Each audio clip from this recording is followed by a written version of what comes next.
Welcome to Yury Experience, and today I want to talk about male body expectations.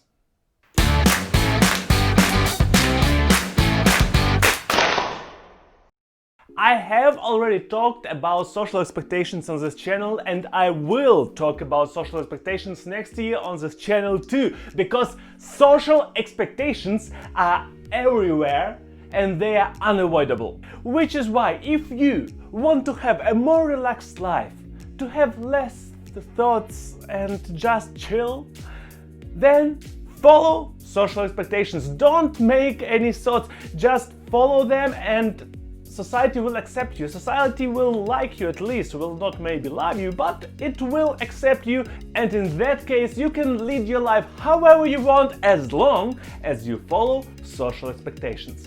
But if because of some reason you cannot follow social expectations because you just not average, I would say like that, not average from some perspective, then you are kind of in trouble because people will point out that you are not average. It will become something that other people are talking about and that you will be conscious about. You will understand that other people see this trait of yours that is not average, and they are like, oh, he's not average, I need to point out, do you know that you are?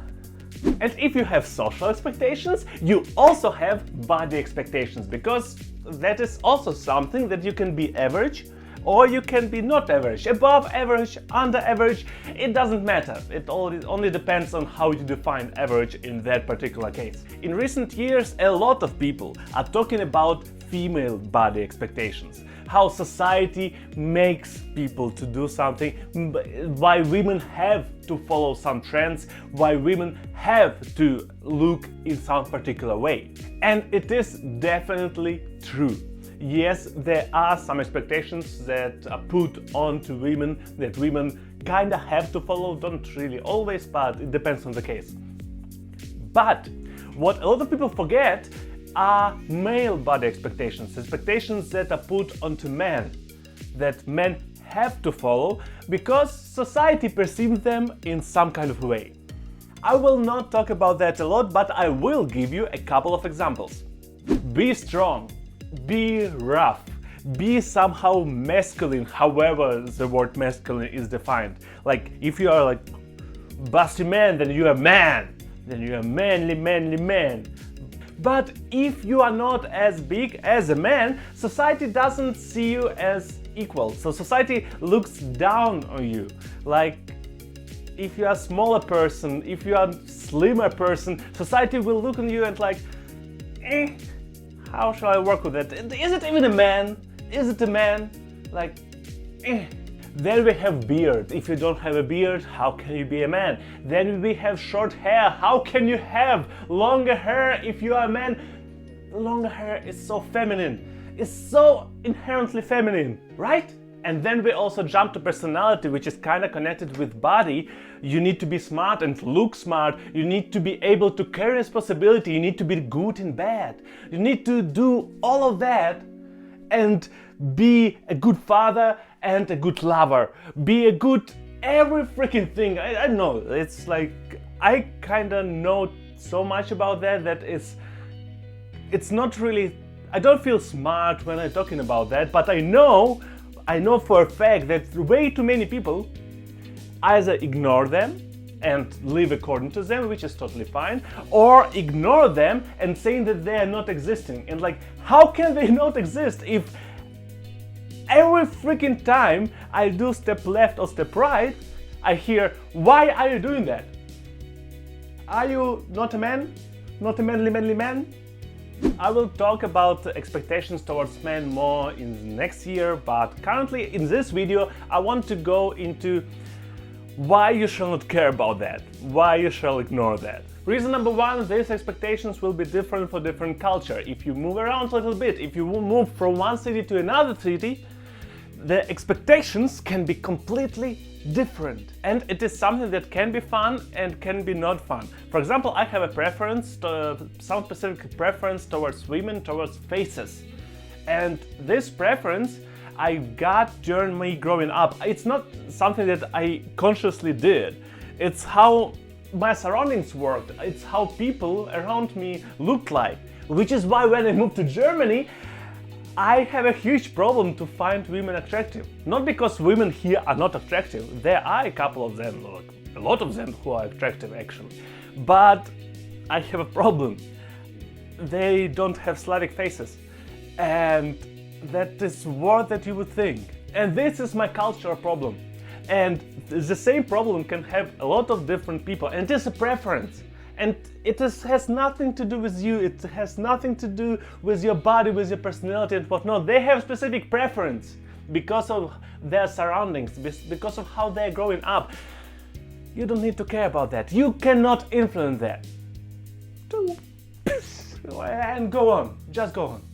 And speaking of preference, even if we are avoiding the cultural topic, the reason number 2, we have interpersonal topic. Even in the same culture, there are people who think differently. Even in the same culture, there are like some disparity of opinions. Which is why even if majority thinks in some specific kind of way, it doesn't mean that all of them think in specific kind of way. It doesn't mean that nobody will understand your perspective, your way of life, your thinking about masculinity and what it means to be a man. So please, please, please, please, as much as you can, please avoid thinking about expectations, about body expectations, about expectations that you cannot change. Yes, it hurts.